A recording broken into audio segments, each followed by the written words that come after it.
जी, अस्सलाम वालेकुम। मेरा नाम है मोहम्मद सलमान और मैं सीईओ हूँ काउजेनिक का।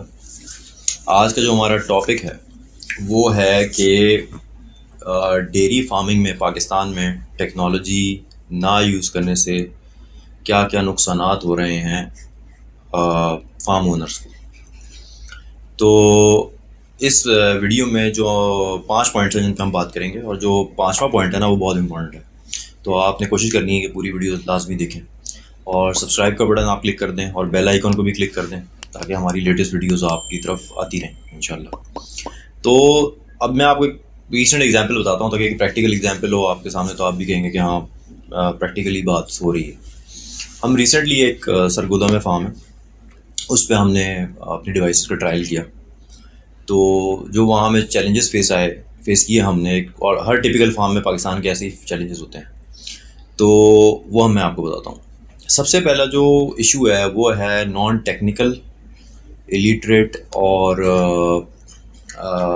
मतलब स्टाफ की जो भी हेरा फेरी और बेमानियाँ हैं किसी भी फार्म पे। तो देखें, जब हम ना पैसे बचाने के लिए या जानने वाले रख लेते हैं कि भाई फलाना हमारे गांव का है या XYZ है, हमारे पास बड़े अरसे से है, तो ये हमारा फार्म बड़ा अच्छा चला लेगा या जो भी होगा, या किसी ने रेफ़र कर दिया है कि भाई ये बंदा बड़ा अच्छा है तो हम रख लेते हैं, लेकिन हम उसकी टेक्निकल कैपेबिलिटी पे कोई बात नहीं करते कि भाई इसने क्या पढ़ा हुआ है डेयरी फार्मिंग के बारे में। और हम इस पे बात नहीं करते कि ये कितना सच्चा है कितना झूठा है। हम जो है वो इस पे बात नहीं करते कि इसकी टेक्निकल नॉलेज कुछ थोड़ी बहुत भी है कि नहीं है। देखिए ना, आजकल एक आम इंसान भी मोबाइल यूज़ कर रहा है, ठीक है, वो व्हाट्सएप चला रहा है, वो वीडियोस देख रहा है, वो सब कुछ कर रहा है। तो इतना टेक्निकल काम वो कर रहा है मोबाइल के ऊपर, व्हाट्सएप चला रहा है, वीडियोस देख रहा है, सोशल मीडिया देख रहा है, सारा कुछ कर रहा है, तो वो ये डिवाइसेस हैंडल क्यों नहीं कर सकता। असल में मसला ये होता है कि ये जो स्टाफ होता है ना, ज़्यादातर ये डिवाइसेस यूज़ ही नहीं करना चाहता। क्योंकि जब ये डिवाइसेस यूज़ होती हैं हमारी या किसी और की भी, तो फार्म पे ना बहुत सारा चेक एंड बैलेंस क्रिएट हो जाता है। जब चेक एंड बैलेंस क्रिएट हो जाता है तो वो चोरी नहीं कर सकते अब, और या बेईमानी नहीं कर सकते। तो इसलिए जो है ना, सबसे बड़ा जो मसला होता है वो जो नॉन टेक्निकल या लिटरेट या जो भी स्टाफ होता है, उसका मसला यही होता है कि ये डिवाइस इंस्टॉल ना हो और वो डिफरेंट किस्म की उसकी बुराइयाँ करेंगे, उसके में उसकी तारें काटेंगे, उसका इंटरनेट बंद करेंगे, उसकी जो उनसे हो सकेगा ना वो करेंगे, और आपकी डिवाइसेस को जो है ना, जो टेक्निकल डिवाइसेस हैं या कंपनी उसको निकालने की कोशिश करेंगे। तो सबसे बड़ा तो मसला ये फेस आता है। अब देखें ना, अब आप कोई भी बंदा रखते हैं, आजकल कोई मजदूर भी रखते हैं, तो 20-30 हज़ार रुपये से कम नहीं मिलता।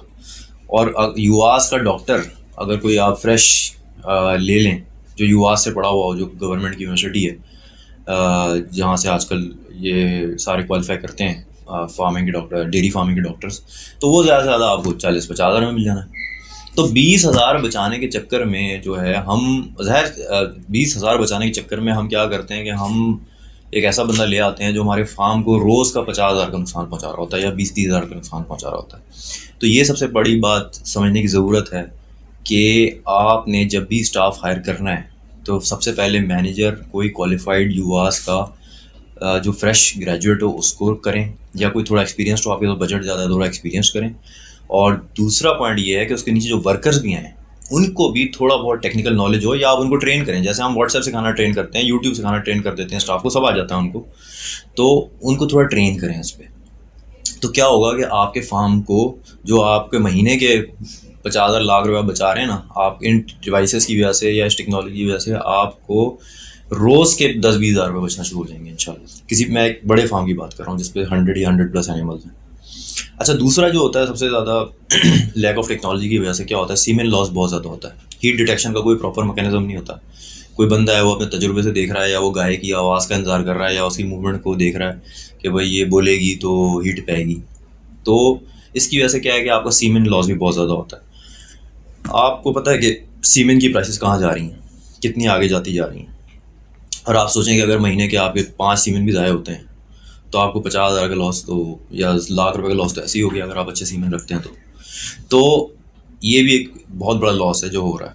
फील्ड लॉस, जब आप टेक्नोलॉजी यूज़ नहीं कर रहे हैं, आपको कुछ नहीं पता आपका स्टाफ कितना डाल रहा है, 1 किलो ज़्यादा डाल रहा है, 10 किलो ज़्यादा डाल रहा है या कम डाल रहा है, उससे गाय की हेल्थ पे भी इफेक्ट हो रहा है, और आपका फीड भी ज़्यादा या कम हो रही है या चोरी हो रही है, जिस वजह से आपको नुकसान हो रहा है। चौथा, इलेक्ट्रिकल एंड इंटरनेट इशूज़। एक यूपीएस आजकल जो 24 घंटे आपको बैकअप दे दे कि छोटी सी डिवाइसें चलाने के लिए, वो आपको लाख रुपए का मिल जाता है विद बैटरी, 50,000 का भी मिल जाता है। लेकिन हम उस पर कॉम्प्रोमाइज़ करे जाते हैं। ठीक है, एक सोलर प्लेट कितनी कोई महंगी होती है आजकल, घरों में हम 20-20 लाख 30 लाख रुपए के सोलर लगा रहे हैं, लेकिन जहाँ हमने करोड़ों रुपए लगाए हुए हैं वहाँ हम जो है हम तवज्जो नहीं दे रहे। और अगर लगाए हुए भी हैं तो वो स्टाफ जो है वो इस तरह की डिवाइसों को, क्योंकि वो बेईमान है या वो नहीं चाहता ये या जो भी मसला है उनका, इस वजह से वो इन डिवाइसेस को बंद कर रहा है, तो वो आपको नुकसान होता है। तो आखिरी जो पॉइंट है जो मैंने कहा था सबसे ज़्यादा, कि देखें ये जो डेयरी फार्म जितने भी आप बनाते हैं वो मिल्क प्रोडक्शन के लिए बनाते हैं। जब ज़्यादा से ज़्यादा मिल्क प्रोडक्शन होगी तो ज़्यादा से ज़्यादा आपको फ़ायदा होगा। इन सब मसाइल की वजह से जो मैंने आपको पहले बताए हैं 4 पॉइंट्स, आपकी दूध की जो प्रोडक्शन है ना उस पर बहुत ज़्यादा फ़र्क पड़ता है। प्लस आपका दूध चोरी बहुत होता है। मैं आपको अभी रिसेंटली फार्म की बात ही बता दूं कि मुझे नहीं पता कि ओनर ने उनको इजाज़त दी थी नहीं दी थी, लेकिन रिसेंटली फार्म पे क्या होता था कि इतने बड़े बड़े परात जो है ना वो दही के स्टाफ बैठे खा रहे होते थे, उनके आसपास से दोस्त यार आके भी खा रहे होते थे, और वो ज़ाहिर है फार्म के दूध से ही हो रहा था।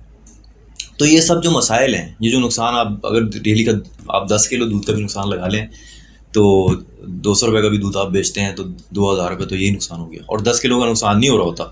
इन सब कामों की वजह से कम आपको डेली 100 जानवरों के फार्म पे आपको कम से कम रोज़ का 100 लीटर का नुकसान हो रहा होता है, 200 लीटर का नुकसान हो रहा होता है। 100 लीटर का भी नुकसान लगा लें, 200 से लगाएं तो 20,000 का नुकसान तो आप ऐसे ही कर रहे हैं, यानी 6 लाख रुपये का महीना का आप नुकसान ऐसे ही कर रहे हैं। और इस तरह का स्टाफ रख के और टेक्नोलॉजी ना यूज़ करके आप कितने पैसे बचा रहे हैं महीने के, ये आप खुद कैलकुलेट कर सकते हैं। तो ये पॉइंट्स हैं, इन पर आप सोचें, अपने फार्मों पर अपना पैसा ज़ाया ना करें। काइंडली हमसे मशवरा करें, किसी और एक्सपर्ट से मशवरा करें जो आपको टेक्निकल डिवाइसेस लगा दे, जो आपको टेक्नोलॉजी में लेके आए और इस अपने कारोबार को मुनाफा बख्श बनाएं। और इंशाल्लाह जब आपका कारोबार मुनाफा बख्श बनेगा तो दूसरे भी आपको देखेंगे, उनके भी कारोबार मुनाफा बख्श बनेंगे और पाकिस्तान की इंडस्ट्री डेयरी फार्मिंग की ग्रो करेगी। जज़ाकल्लाह खैर। अस्सलाम वालेकुम।